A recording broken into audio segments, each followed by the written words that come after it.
जय हो। के जल्दी जल्दी डेगावा बढ़ाऊ रे कहरवा चला पटना के घाट ओही जा जो हत होई है बात छठी मैया रे मैया रे। लेकिन कहार तो ये, लेकिन हम अपने एजा हमार भाभी लोग भी बाड़ी अपना अपना सैया जी से भी कह सकेली का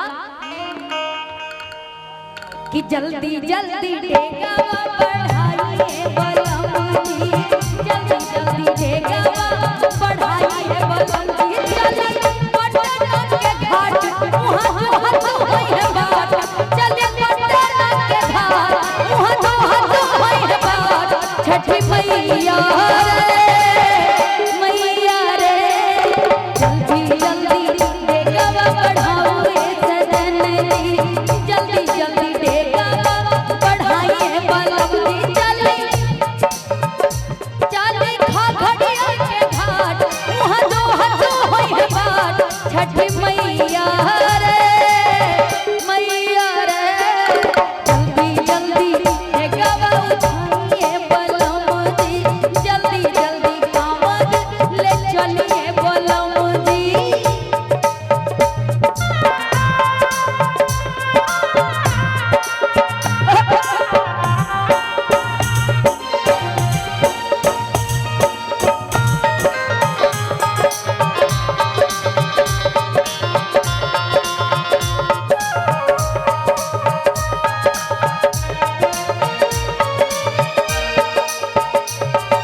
कितनी दूर अभी कितनी दूर है बेगूसराय के घाट हो,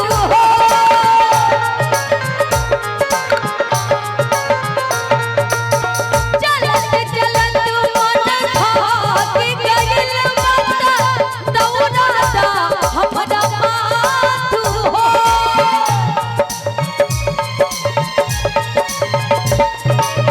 कितनी दूर अभी कितनी दूर बेगूसराय के घाट हो, चलत चलत मन भाग गइल बता दौड़ाता हमरा माथ हो। घाट पे जाके अरग दियाई, घाट पे जाके अरग दियाई, लेली चुपलवा हाथ हो। क्या कर रहे हैं, रोक दीजिए वहीं पे। घाट पे जाके अरग दियाई, लेली चुपलवा हाथ हो। साउंड को संभालो भैया, लेकिन थोड़ा अच्छा लग रहा हो तो तारा एलर्जी भइल बा। अगर अच्छा लग रहा हो तो थोड़ा ताली बजा के साथ दो, मुझे भी मजा आएगा ना। कि जल्दी जल्दी डेगावा बढ़ाइए बलमजी, जल्दी जल्दी डेगावा बढ़ाइए बलमजी, चली बक्सर के घाट वहाँ दो हाथ होई है बात, चली नौगछिया के घाट वहाँ दो हाथ होई है बात छठी मैया रे मैया रे।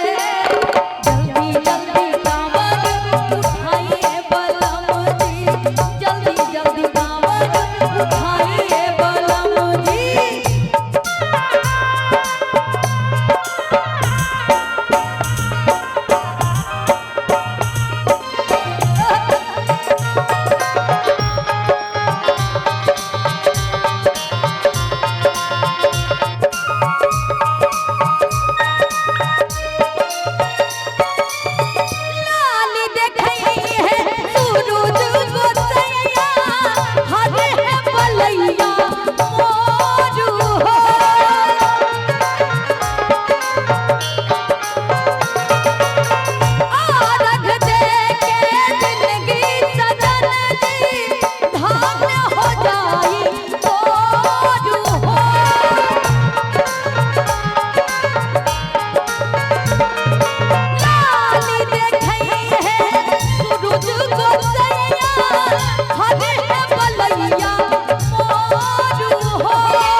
लेकिन पता है क्या कहेंगे हम आप लोगों से, बोले कि जल्दी जल्दी कांवर।